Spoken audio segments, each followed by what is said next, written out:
Hey there, and welcome to the podcast Tiling Connect, hosted by Mark Moskwa. This show is designed to connect people with the best information intended to strengthen the business of tiling. To keep up to date with all the episodes, don't forget to subscribe. Hey everybody, Mark here from Tiling Connect. Welcome back to the show. We have another amazing episode and two fantastic guests joining us from across the ditch, as we like to say it here in Australia, from New Zealand, all the way from Auckland. We have Dave Moore and Tony Meshouris from the Tile Depot in New Zealand. Welcome, lads, to the show. Awesome. Thank you, Mark. Thank you for having us. Absolutely. Thank you very much for having us. Yeah. Awesome. Very welcome, gents. Well, we've certainly known each other for a little while now, which is good. Makes these things a little bit more comfortable. But I'm glad you could join us on the show and share some insights about New Zealand and the market over there, particularly in that tiling space and with the Tile Depot. So I think probably the best place for us to start is, and Dave, you might want to take lead here, is give us a bit of a background on your career, your personal career, where you've come from, and a little bit about, if not a lot, about the Tile Depot. You're awesome. Thanks, Mark. First, my name is Dave Moore. I'm the National Trade Manager for the Tile Depot. I've been with the company now 11 years, so quite a long time. And I've been in and out of the tiling industry for 20 years. So it's nearly half my life I've been in the tiling industry, which is a little bit worrying. But I'm still here because I still love it, and that's kudos to the industry. Originally, what did I do? I finished school. I ended up in a landscaping job, and I used to work right next door to a tiling shop, tiling company, and I worked at the landscaping yard for quite a while. I ended up leaving there, went to another company, and whenever I'd go back out East Auckland, I'd always go on to see the landscaping yard sale to a few mates that worked there, and I used to always go and have coffee at the coffee shop. One day when I was out there, the owner or the manager at the time said, "Dave, do you want a job?" And the company that I'd moved to, I really didn't like, and I literally said yes on the spot.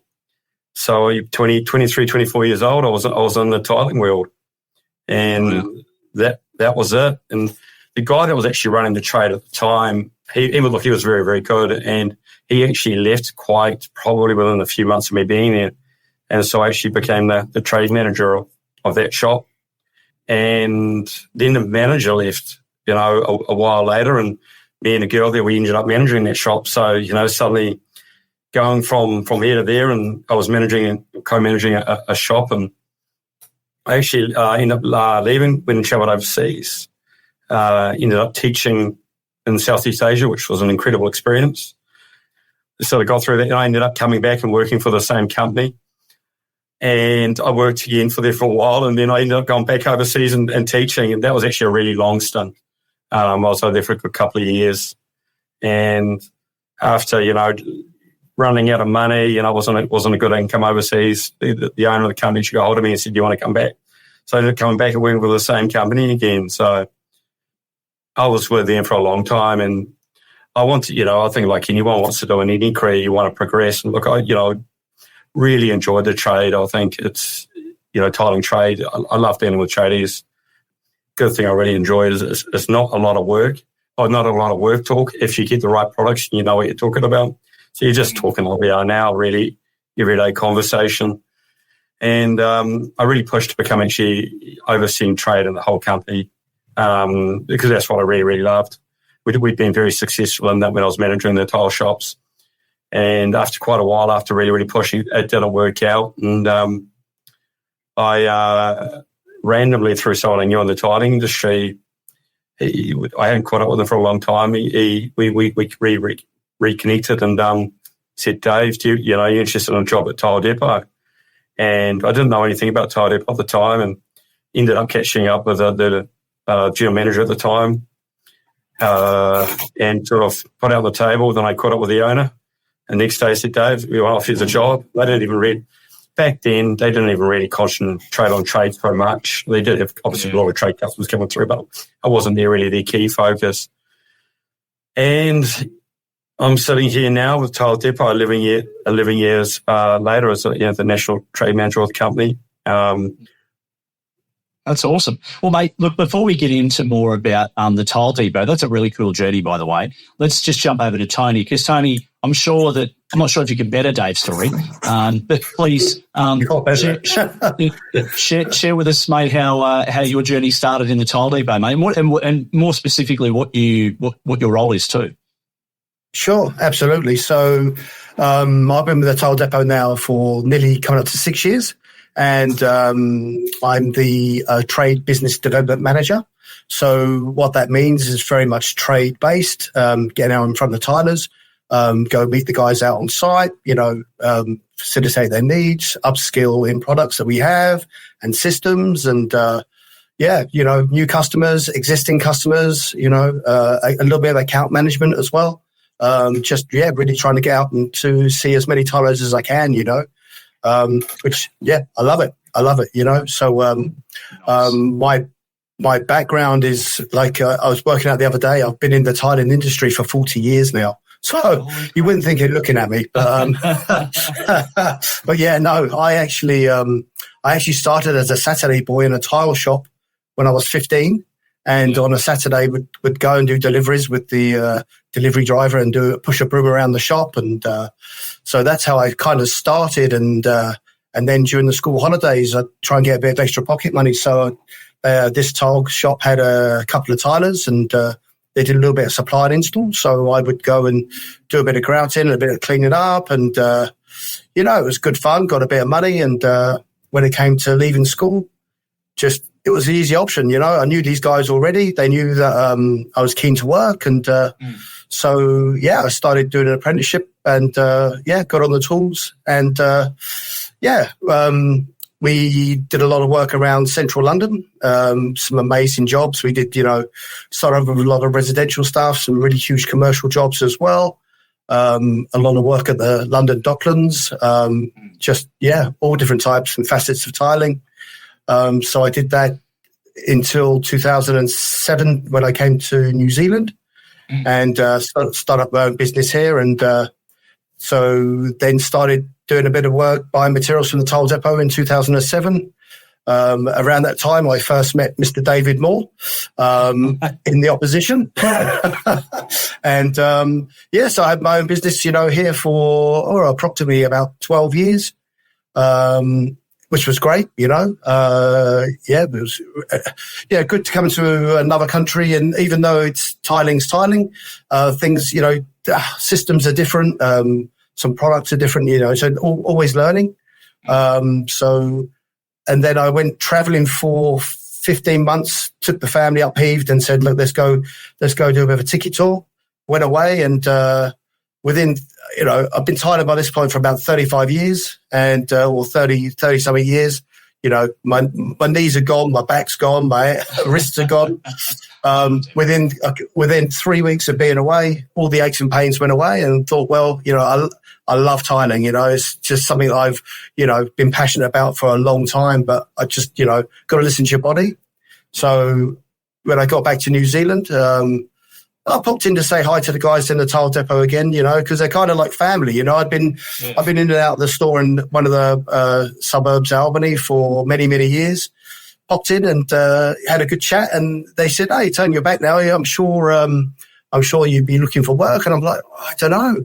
And then, the manager of the store looked at me and went, "Oh, are you looking for a job?" And I was like, "Maybe." And I think the rest is history. So it's been a great 6 years. Yeah. That's awesome, mate. Very cool journey. And I've always been interested. I haven't been fortunate enough to talk to anybody on this program yet that's transitioned from being an installer or a contractor into more of a sales or BD role. Mate, what do you think? How does that help you? How does that translate and help you with what you do in your role today? Knowing that you've got the trade behind you, then being able to have, those sort of conversations with contractors that you're dealing with every day. Sure. Well, I suppose absolutely. I kind of, it's almost in my DNA. I know the materials that Tyler's used, the methodology of what they do.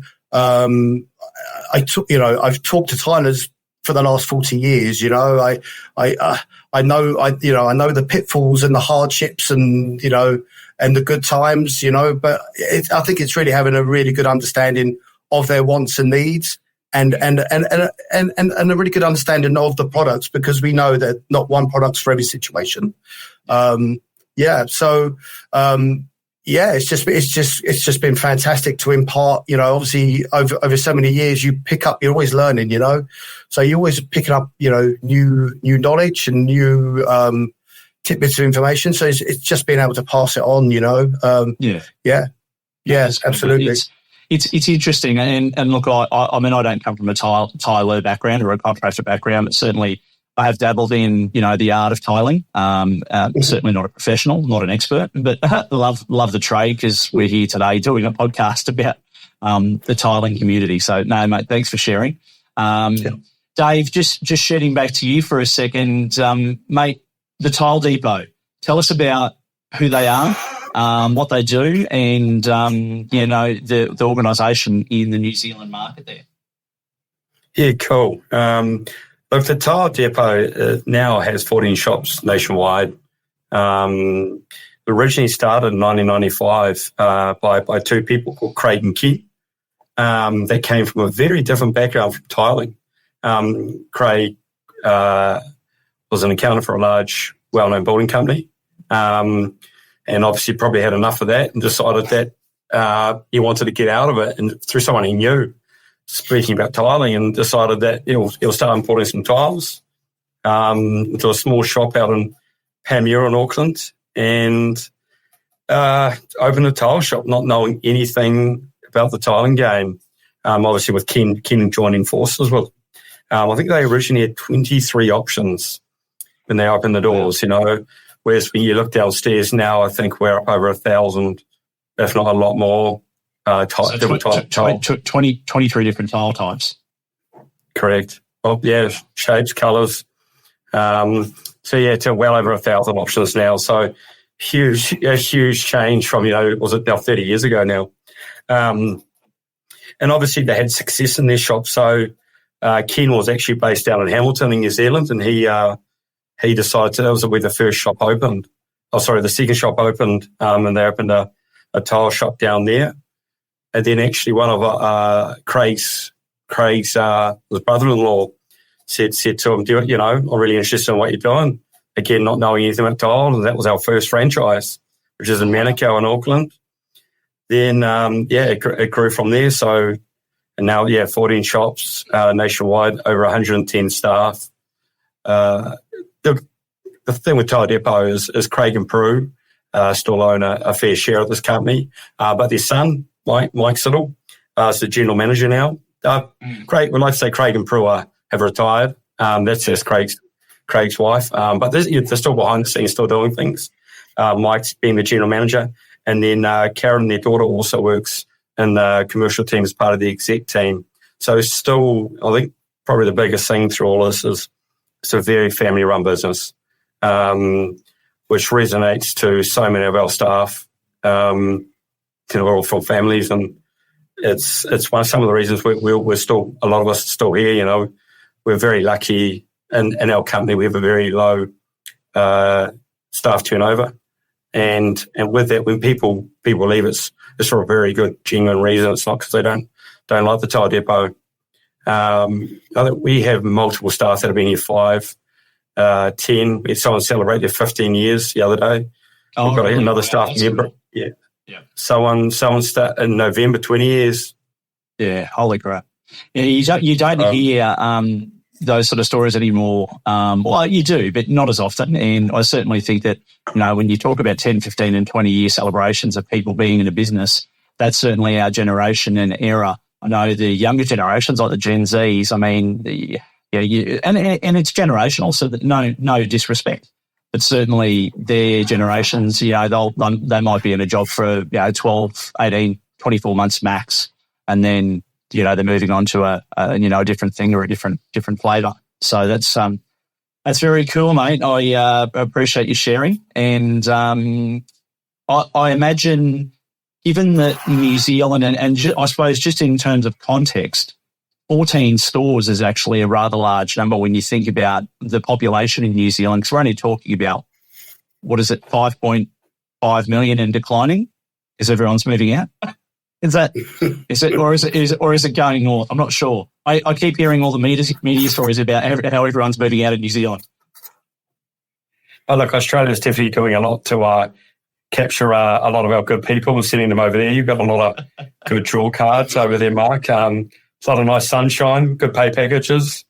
It's just very hot. Us Kiwis, bit acclimatised here. Sorry, Tony. Got a lot of creepy crawlies there. A lot of things that want to buy you. I'll turn it around. you Europeans and you Americans that think that it's a dangerous place. It's no more or less dangerous than being in the States and having someone walk down the street with a bloody 9mm gun in their holster, and they're like, "That's odd."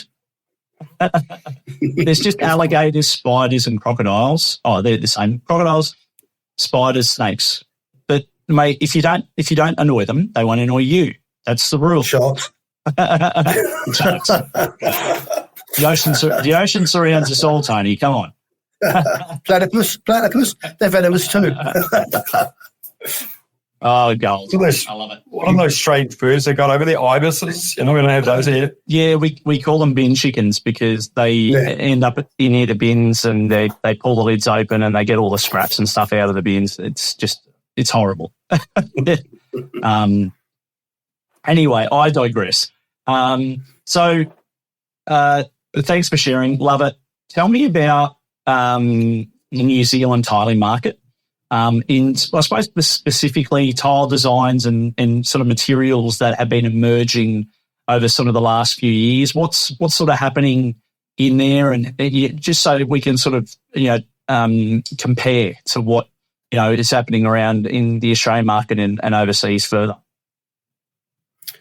I think we're definitely seeing a big uptick in larger format tiles now. I'm actually looking over at the some of the tile displays in one of our showrooms, and 4 or 5 years ago there would have been 3 or 4 6 by 1200 tiles, in the whole store, and now I'm looking at possibly maybe 100, and ever increasing, So the large format rectified porcelain absolutely is definitely taken off here. But having said that, we're seeing a lot of smaller format tiling as well again. So it's just, I suppose the world's your oyster, really. There's such an amazing selection, going from, your mosaics, your feature walls now seem to be really sort of taking hold as well, with, smaller format with colour schemes and bright colours as well. So mosaics to, your traditional, sort of subway tiling, it seems to never go away. But there's definitely a huge market for, 6x6 is here to stay for a long time still, rectified porcelain. But the technology is just, it just keeps improving. As I said, I've been tiling for a long time, and the days of when I started, Dave was saying there's 24 ranges or tiles, 11 years ago, or when the Tile Depot started, when I started, it was all, 150 mil tiles, 100 mil tiles, your Pilkingtons, your crystals, just very, very basic single-faced tile, and that was it, in green or pink, and that was it. So to see what we have now, from your, natural stone sort of lookalikes, so you've got all these amazing, tiles, many faces and patterns and textures. It's just, a huge selection. Yeah. And Tony, thanks for sharing, Dave. I'll jump to you in a second on that. But Tony, are you finding that the contractors or the tradies, tilers, in particular, are embracing the larger format stuff? Because look, we sort of know that the smaller format have been around some time, and they're not particularly challenged to install unless they've got a 3D type surface, and then cutting them can be a bit challenging. But in terms of the glues and the installation methods, that's all pretty much the same. the large format stuff's very complicated in terms of lifting, handling, adhesive, substrate, all that sort of stuff. I mean, what are the guys embracing it over there? What are they doing? Oh, guys and girls, I should say. What are they doing? Mm-hmm. It took some time. 100%. You know, as I said, you know, in the early days, especially, you know, guys getting to grips with it because, you know, we understand that, you know, a 6x12 is, you know, it's heavy. You know, it's you know, there's obviously going to be a lot of cutting involved and lifting and more materials used. Your substrate has to be pretty good, you know, otherwise you just build it out forever. And obviously, you know, with pricing, it took a while for the guys to get the pricing that it's worth, to be fair, you know, to get it out, you know. So even from point of showing the tiles in the shop, we would let the customers know that, you know, this tile here, as beautiful as it is, just to let you know, there's probably going to be, you know, there's going to be a cost, an extra cost for it in the labour side of things. So, you know, just I suppose pre-warning really. So, and of course having the right tools for the job, you know, so, you know, yeah, so I'd say now it's a lot better, you know, I'd say it's a lot better now. The guy, you know, the pricing somewhat there. Yeah. Nice. Dave, any extra words to throw into that mix, you know, throw into the mix with that conversation? Well, look, you mentioned the word materials before. I try to stay away from tiles. You know, my fortes and definitely the material side of things. So I've never laid a tile in my life. I've sold, what have I sold in the years? I sold Marpe, ASA, which is now Bostik, sold Conchem, Seeker. It's probably another couple that we're thrown in there. And you know, getting an understanding of the materials that are available, they really are similar. And there hasn't been a lot of changes in our industry over the last 10, 15 years. But probably the biggest one, especially for New Zealand, was actually epoxy grout, which I'll go into in a second. But we are now starting to see some new developments, especially with the word silica, silicosis, which I know, Mark, you've done stuff on that, and it's a very big word, especially in Australia, and it's slowly coming here. We're seeing, slowly but surely, no silica-based glues coming here, and the market's definitely sort of tending towards that way. We've just launched one through Seeker, which has got no silica in it, which, you know, that's a whole other conversation with silicosis and silica. That'll be the time part too. Yeah, that's a whole podcast in itself. But, you know, the other thing we see here, and from what I understand, and I'm not sure if you do know, Mark, is we see a huge amount of epoxy grout being used. You know, I was actually in the tile industry when epoxy grouts first sort of really stemmed out here. And over the last sort of 15 years, 12, 15 years, it's just grown into an absolute behemoth, you know, and it's most commonly used. There's so many jobs now. And, you know, everyone's mentality towards it is bulletproof and it doesn't stain, which most of the time is correct. And so really those are, you know, materials and wise, the two really big things we've probably seen over the last sort of, you know, many years of sort of changed it in the New Zealand market. Yeah, nice. And yeah, cool. No, it's good. I mean, look, epoxy grit, yeah, as we all know, been around a long time, and it's one of those things where I think installers love or hate to use it, and then they love or hate the conversations that they have to have with clients about using it, because a lot of the times clients don't want to pay the extra money, or they're only prepared to pay a little bit more. They don't want to pay, you know, the full tick. And it's, you know, it can be, depending upon which brand you're using, a bit more complicated to install. Some are probably a little bit more, some are a bit easier, but generally your techniques are all different. You know, it's a stickier product to work with. You can't spread as much epoxy in one go as what you can cementitious grouts. So I hear you. But that's cool. That's cool that you know, epoxy is being embraced. And sort of moving forward from that topic, and when we talk about what the Tile Depot is doing in terms of sustainability and eco-friendly options in the business, I mean, what are you guys offering to customers today that would be different to, say, your competitors, or, you know, just different in general?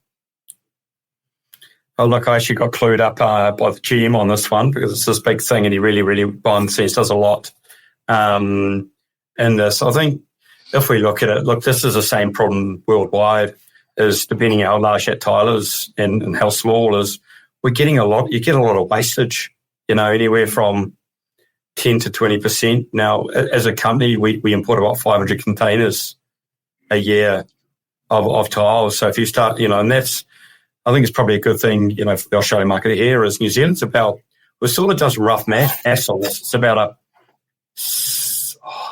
a fifth or a sixth of the size of the Australian market due to population and how much tile we use in our houses. It's a lot less in New Zealand because it's obviously not as hot.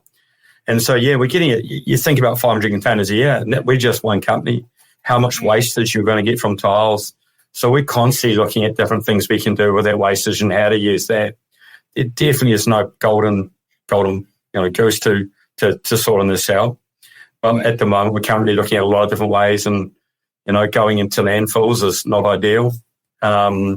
We do work with different groups to donate tiles to, especially with end of lines, etc., and what we can do there. But it's a hard one, and the product comes from the earth, so in theory it will go back into the earth. But to import that much, it's and lose that much, up to 15% is a lot.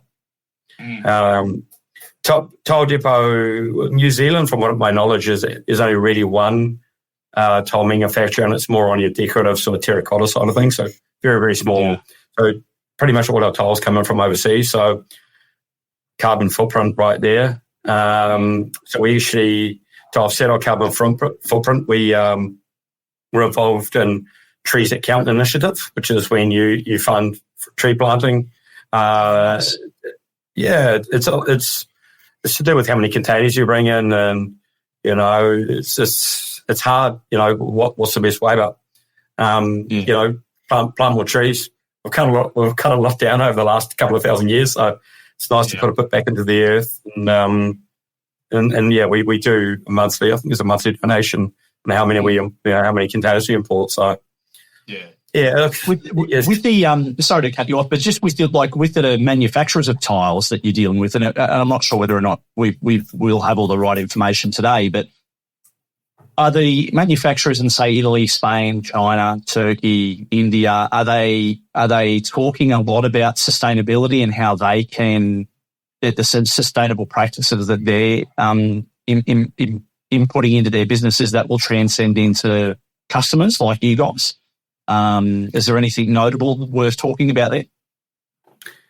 Yeah, look, again, obviously me and Tony working so heavily in trade. We're not so involved on the tile import side of things. I have seen companies coming out with recycled products in there, and reusing it. Again, I'm not 100% sure. We're going to see a lot more stuff coming through, which will probably be more. I think a lot of these initiatives they're only just getting off the ground, and we're only going to see things improve hugely. And how we do things. So, really as an industry, we want tiles to keep going. That's our market. Absolutely, mate. Look, we in Australia, probably the last decade, the imports have fluctuated anywhere from 34 million up to 36 million square metres a year annually. So that's the sort of product that's coming into Australia. That's imported in. That's not to do with anything that's made here locally as well. So you've also got the locally made NCIA tiles, which are, they can be a swear word for every second tiler, or they can be a product that every customer loves. So we won't get into that. But so it's a big number. So look, let's talk trade then, because trade is really a lot about what the Tile Depot are well known about being experts at. And I'm curious to know what the typical trade customer journey in your store is. So give us a look at that. Happy for you guys to bounce around on this. And what steps do you guys ensure you embrace and undertake to deliver a really positive shopping experience for them?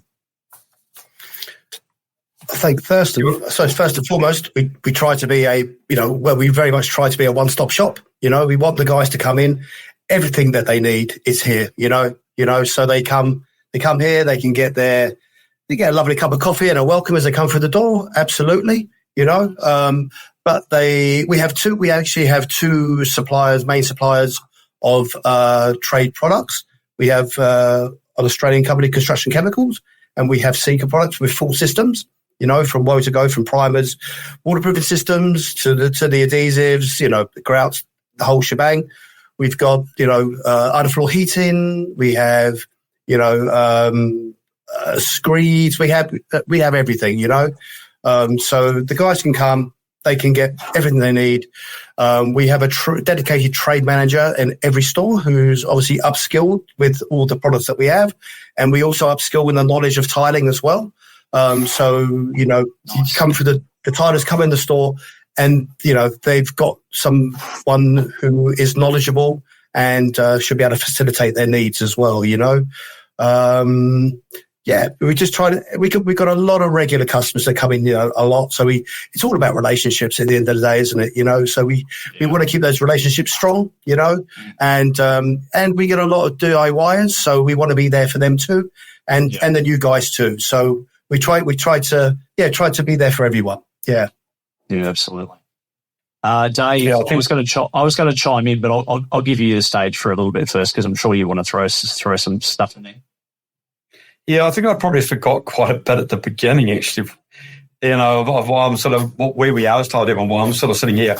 In the regards, when I first started Tile Depot, the owner was like, "Off you go, Dave. You're the trade manager of the company. Off you go." It was a very strange sort of like they didn't have the role, so he just said, "Off you go."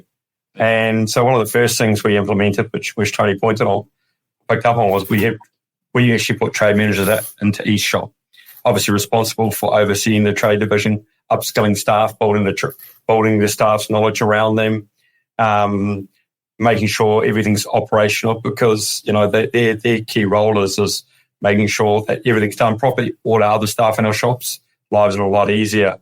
So that was one of the first things that we really implemented. I just did a quick tally up, across our company. Now, just our key trade staff alone, we have over 210 years of experience. Wow. Which is, big number. It's a lot of knowledge. And I think, this industry needs that knowledge. It really does because it's an important industry. And I think we'll probably go into that a little bit soon. But when you involve waterproofing, etc., which is one of Tyler's key roles, it causes a lot of problems. So, but yeah, as Tony said, people come in, especially new tilers. We've got a huge amount of tilers on our database, massive. So we constantly putting out information, trying to upskill the promotions, keeping regular contact. When a new tiler walks in, we've got the right people to know what to say and what to do. And then after they actually walk out our door, we have a really cool follow-up package.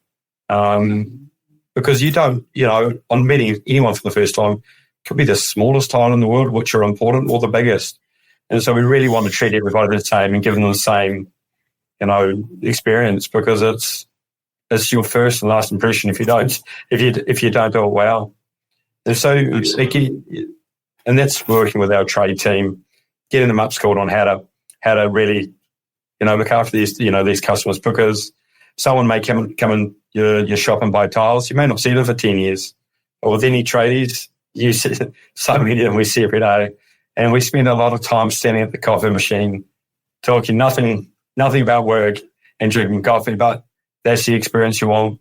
And with the tiler, and it's probably the same in Australia, tilers a lot of the time, they don't want other trades working around them. It's a pretty lonely trade, or it can be. You're in a bathroom by yourself. And so their talk is when they come into tile shops. It's when they actually get you can talk about whatever you want. So we really try to provide that experience for them. So it's very much like that human connection, right? So the question I'll put out there for both of you is that when you're, I don't know about your hiring processes. So when you're looking for people to work in the business, and you guys obviously both work in the business, and you're here today, and you've been in the business for some time, so you clearly love what you do, and you've shared that with us today. And when you're looking for new people to work in the business, what's sort of the more important thing that you look at in terms of hiring someone in this trade manager's role? Is is attitude first the most important thing, or would you choose someone over the knowledge that they have to work in the business? How does that work? Give me your outlook on that. It's got to be a combination, doesn't it? You know, I think attitude is key. You want someone who's outgoing, don't you? You know, and willing to learn. You know, so not everyone that's going to come into a trade manager position is probably going to have the knowledge of being a tiler or a tradie beforehand.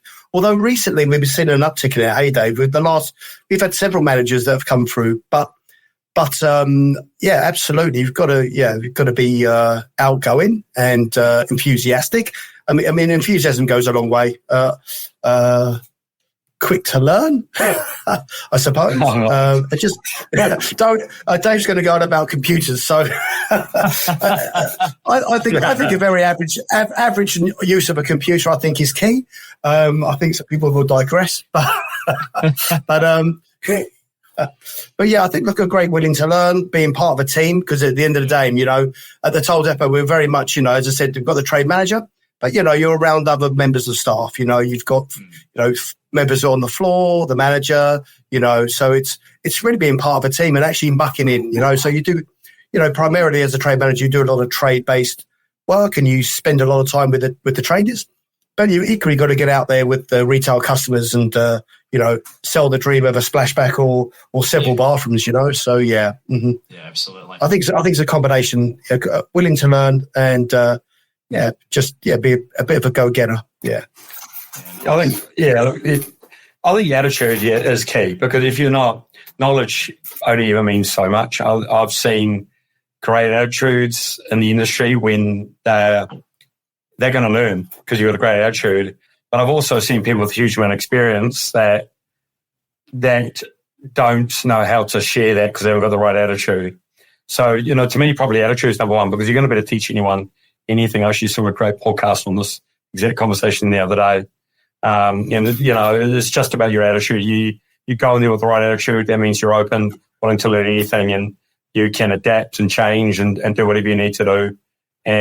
So, yeah, look, attitude's huge. And, yeah, with employing, obviously, I've been part of that process. And it's quite funny, you know, the company, we obviously have your questions you ask about a person when you interview them, etc. My questions are very different. And because of, you know, I'm looking just for really good, genuine people that can love talking, having fun, you know, people that can relate to other people. And I think that's, and I've heard other podcasters that have been with you, Mark, say it before, is that relationships are key. It's, you know, people bought by people. And, you know, if you don't get on with someone, I'm going to go back and see them. If you don't, you know, you can learn anything technically wise if you need to. But the attitude in those relationships, that relationship is built as if you don't know, you go and find out, get back to the person, help them. That's their right attitude. It's not knowledge. And then you learn from that. So relationships, yeah. Yeah, no, it's important. Relationships are super important. And, you know, I sort of, it's a bit of a loaded question that I asked because obviously, you know, as well, my background and what I did. And I also believe exactly what you guys shared with us today is that, you know, attitude is really important, and having a trade manager in those stores for a contractor to be able to talk with, share knowledge, get the right information, have the right level of follow-up, all those things. And there's so many more ingredients in that mix, but the trade people, without that dedicated trade person there, the tradie or contractor can get lost a little bit in the retail land. So I think it's a really good formula to have a retail and trade person working in that space and then crossing over. So and I've seen that obviously with you guys firsthand as well in the business there, and met many of the trade staff, which were all really cool. Or very cool. Yeah. So sorry, Dave. No, go. Get in. I was just because there's so much knowledge to be known. And really, you need, you know, if you send out an email to get done, and I send out a lot of emails, which I'll try and sort that out one day. Thanks, Tony. But again, you need someone in there actually, you know, everyone's going to learn differently. So if everyone gets the same email, you just got 5 different people. If you said 5 people reading it differently, you really need that key person to be able to then go through that email with all the staff and, really upskill them on it, because it's a lot. The trade industry is a non-stop barrage of new information and trying different things and stuff. So having that key point of contact that can really help, with all the staff, because collectively it's a team in that shop that will be a success of that trade, that shop and trade. If not, it's the trade manager's role is a really big cog in the wheel, and you need that for the success of the branch. Yeah, absolutely. No, that's very cool. Well, look, we're getting to the prickly end of some of our questions, but I certainly have a few more I would like to ask today. And this is probably a little bit more retail focused, but I'm very curious about what some of the common mistakes you guys see homeowners make when choosing types. And look, I suppose on the back end of that, what advice would you give for a successful installation? Like, what are the steps that happen in New Zealand? Tony, you're a tiler, mate. Okay. Okay. So there we go. Okay. So I suppose for a good installation, I think first and foremost, communication is absolutely the key. A good line of communication. And the pitfall that I see with lots of customers is, price isn't everything. You come across it. I used to get numerous phone calls from customers who'd paid, minimum cost, the job stuffed out, and then they're calling someone else. Numerous times I'd put a quote in on, I'd lost out because, I just was too high and the customer had gone for the lowest quote. Well, you kind of get what you pay for sometimes. So, I think customers should do due diligence. Obviously go with referrals, for tilers, because the thing about tiling is, it is a craft, it is an art. And, there's a lot of tilers out there, but there's only a few real craftsmen and tradesmen, I'd say. So referrals are key. Someone's had a good experience with a tiler and they get on forwarded to their mate. Listen to them, get them around, and look, price is important, of course it is, but, with tiling, there's nowhere to hide, that finished job is the finished article, so, and if there's a big difference in price, you've got to ask the questions, why is there such a big difference in price? Are they using the right materials in the right situation? And is it, potentially, and most customers don't know this, but, potentially then is it open for failure? So price isn't everything. Communication. Yeah. So that's where I would be with, for a good installation. In regards to, tiles in a store when choosing tiles, I've done quite a bit of floor work in my time at the tile depot, and numerous times I get a lot of customers say, "Well, I'm going to use a small tile in this situation because I'm only tiling a small area." Well, it's not necessarily so. Sometimes a bigger tile will look great. Smaller joints, and sometimes you at the end of the day, the customer is always right, but you can try and veer them. Sometimes they almost are making their new bathroom look a little bit old-fashioned with some of the choices that they're making, with some of their smaller format tiles sometimes. But, I think that's kind of the advice I would give, that, in a small area, big tiles look great, They give a sense of, they do give a sense of space. Yeah. Look, I just want to, I appreciate that, Tony. One of the things that I want to pick up on, you were saying before about price is important. And I use this quite often, and I've been talking a lot about this lately, about educating consumers in particular, because you find that, like, I use the phrase a price is irrelevant, but it's not necessarily the most important thing that you should be talking about at the start of any conversation, because everyone has a budget in life. They have a number that they can work to. That doesn't necessarily mean that that's the lowest common denominator in price that they need to work with, but they need to understand that different people can offer different services, and it means if you're on a budget and price is relevant, you need to have that conversation at some point through the journey, because one tiler might be able to charge, one tiler might be able to provide the services of, say, $40 or $50 a square metre for laying a particular type of tile, or another one might only be able to do it for $30. That might just be, the price range. Now, there's some pretty foreign numbers. Like, I know it's obviously in a lot of cases much higher, but I think I hear all too often, particularly here in Australia, how consumers are always talking about getting the lowest possible price to install tiles.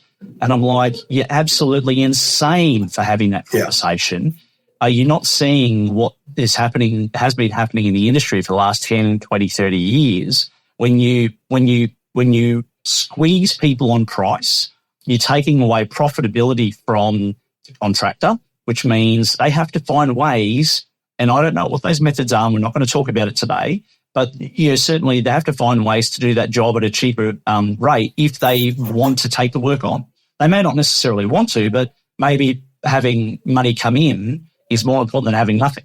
So it's a really, really interesting topic. But, I think, we've been talking a lot about this, about the consumer education piece around what is in that space, because there's so much talk about educating contractors. And yeah, sure, we talk about business courses and, accountancy courses and all that sort of stuff, and then obviously knowledge with products. But I think there's a big piece that consumers need to understand about what price is relatable to what they're purchasing and how that transcends into a project.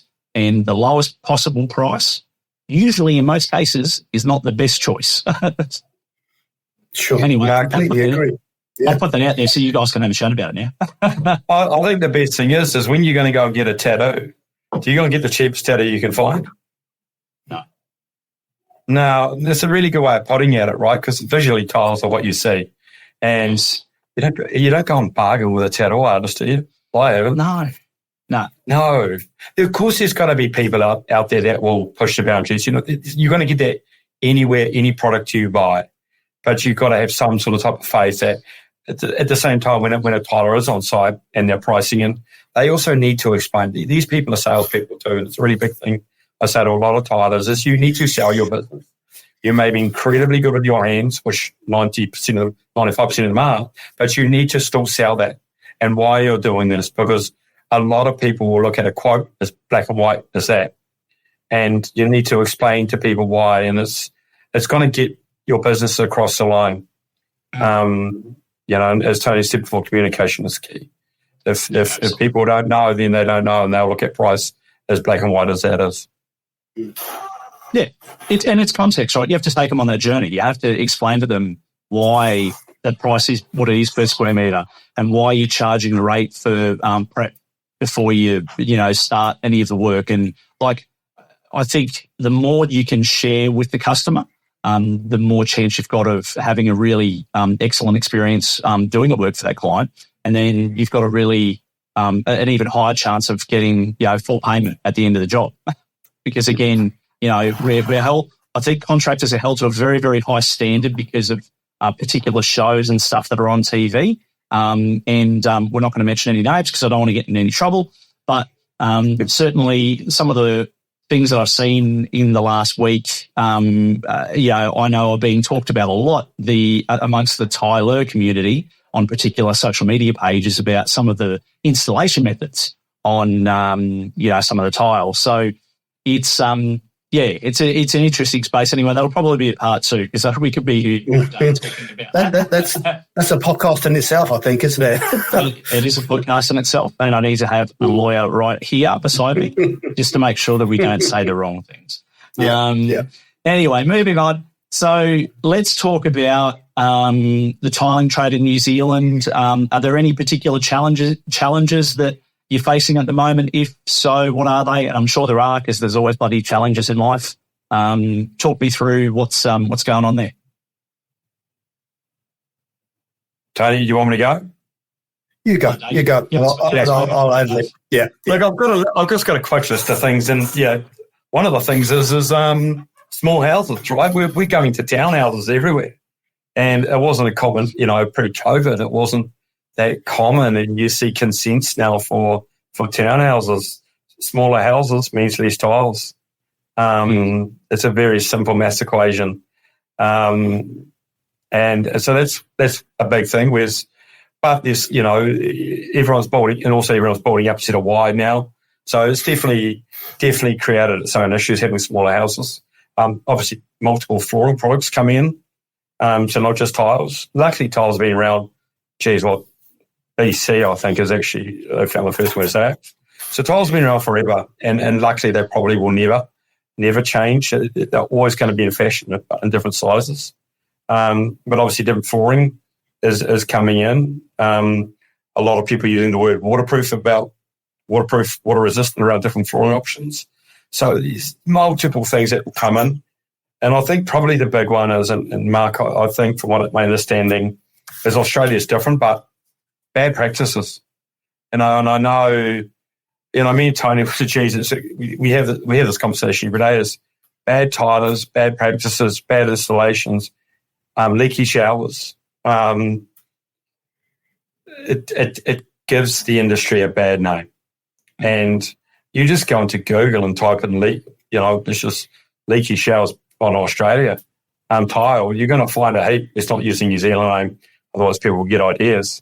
But it's a problem, and that's just bad installations. And one of the issues in the New Zealand tile industry is tomorrow I can sign write a van, put some nice clothes on, give myself a diary, and go and start advertising that I'm a tiler. That's a problem. Yeah. So there's no licensing there at all. No, there is a recognised qualification, but you don't have to do it. And I'm actually on the board of that. And our big approach is how to start working with tilers to try to get through the course, because I've never found anyone that said it is a bad course. And the more it becomes normal, then the more we're going to see an upskill in tilers. So is it a major problem? I want to say it's a major problem. I'd say it's a problem. But as an industry, we collectively need to work together. It's not about one company here. It's about an industry that we actually need to improve the standards to make sure that tiles are still around in 10, 20 years and looked at a premium, beautiful, affordable product. So yeah, absolutely. Yeah, right. Very cool. And I suppose also talking about, with the industry, is getting the younger guys through as well. So this is all part and parcel of it, having these companies out there that you can train up with over several years, because you need to get the young guys on board, and tiling it's an awesome trade, and it's just getting out there and it's education, educate the guys, get them trained up, get them to do it correctly from day dot, because unfortunately, if you do a bad practice from day dot, you're doing it wrong. You think you don't know you've had a failure for several years, where you all of a sudden had several failures you don't know have yet happened. So, with the right training and qualifications as well, it goes hand in hand for future. Yeah, absolutely. And I agree with both perspectives, and I think that all of those things need to continue to happen, like training, education, licensing, putting the limelight on tiling so that it's seen as a really glamorous trade, because it is. It's a craft and it's an art, and I think for a long time we haven't had that sort of support. And I'm hoping that this podcast is aiding in that and assisting in doing that as well, because we have all of those outside influences impacting the industry. You've got vinyl, and you've got carpet, and you've got new technologies, and you've got all these different things. You've got smaller building and construction designs. You've got modular now just booming in Australia. We've got the government who's committed to building 1.2 million homes over 5 years. That's a lot of houses when you've got all these other competing factors happening. So, the modular guys are just rubbing their hands together going, well, this is gold for us, because we can build these modulars in 12 weeks. They're done in factories, and the quality of them is phenomenal compared to 15 years ago. I look at where I am in life, and if I had to make a choice about buying a home again, I'd probably look at something modular, because it's you get older, you tend to live a bit more of a simplified life, and things don't matter anymore. You don't need to buy shit to feel good about life.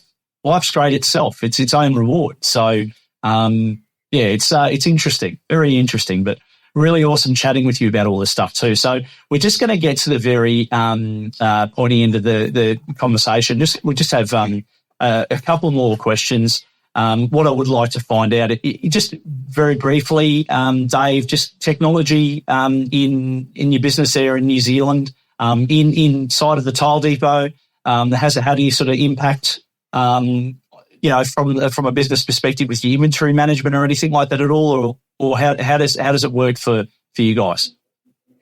Well, I think just trying to set up for the podcast today, especially with Tony, our technology has been hugely impacted by our computer system.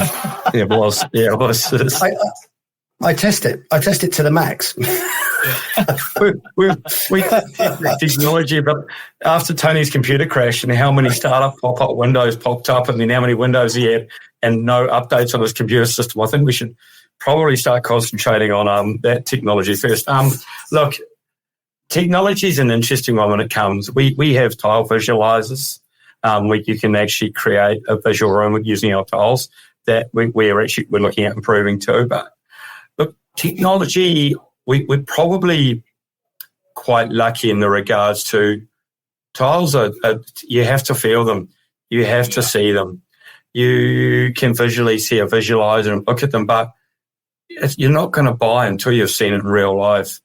And so I think as an industry, we're probably very lucky that, technology it'll improve certain things when it comes to writing, and, everyone knows that I love ChatGPT.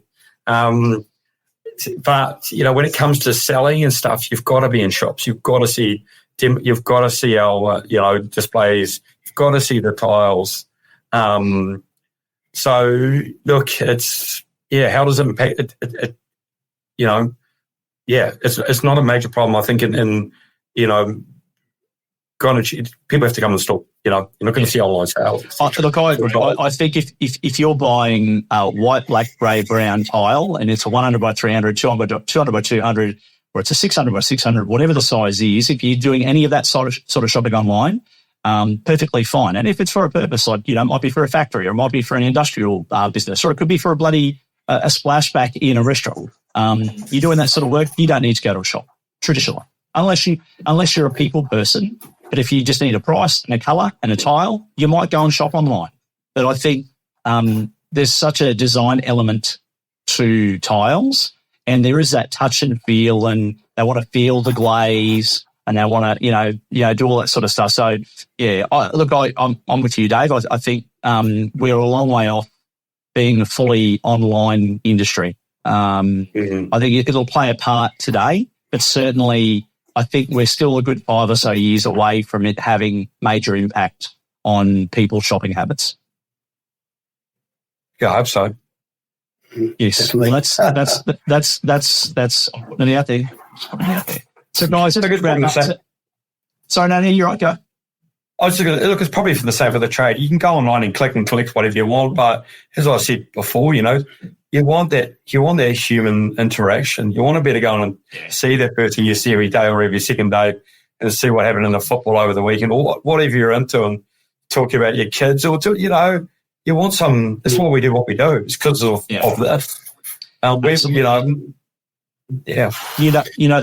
C word that happened in 2019 or 2020 or whatever it was, that even made it more real about how having personal in-touch relationships are today, and particularly in the sales space. Like, everyone went through their own journey in that time, and I think we all come out of it the other side, particularly people in sales and business development, went, I never want to not be away from people ever again.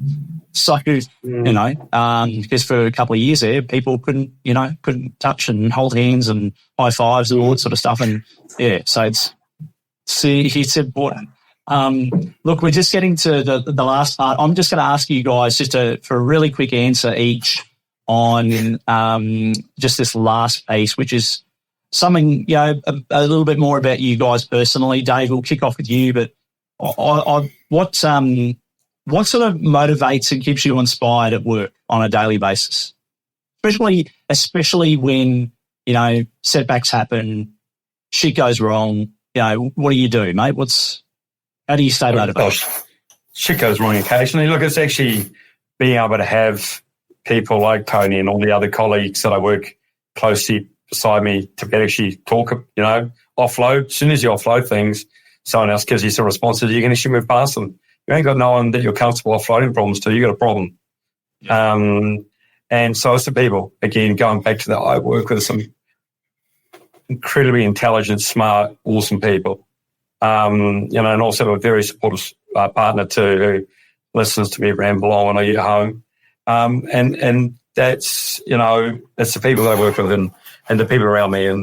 And like the company being family run, Mike, I can say anything I want to them and he won't judge you. So very, very lucky that we have this community as a team to be able to better say things without being judged. Yeah, nice. Awesome. Tony, what about you, mate? I mean, I think I have to say pretty much the same ditto, really. Stuff does go wrong. We don't live in a perfect world, unfortunately. But same thing. We've got a good group of colleagues, and we're very professional, but we keep it fun. So we try to keep it a little bit lighthearted, even in the darker moments. You have to have that little bit of humour as well. Great team around you. I think it really helps. Yeah, absolutely. Nice. Yeah. Awesome. Well, lads, it's been great today. I want to do this again at some stage in the future, and I want to thank you both for being on the show. We do like to make sure that we put some connecting assets in the show notes. So if the community wanted to reach out with either of you and or, of course, the Tile Depot in New Zealand, whether they be living in Australia or living in New Zealand or around both, doesn't really matter. Dave, how do they connect in with you? What's the best methods and ways for them to connect? We'll start off with the website, which is www.tiledepot.co.nz. We also have an Instagram page under Tile Depot. We also have our own trade page focusing completely on trade, all one word, which is Tyler's Trade Pro.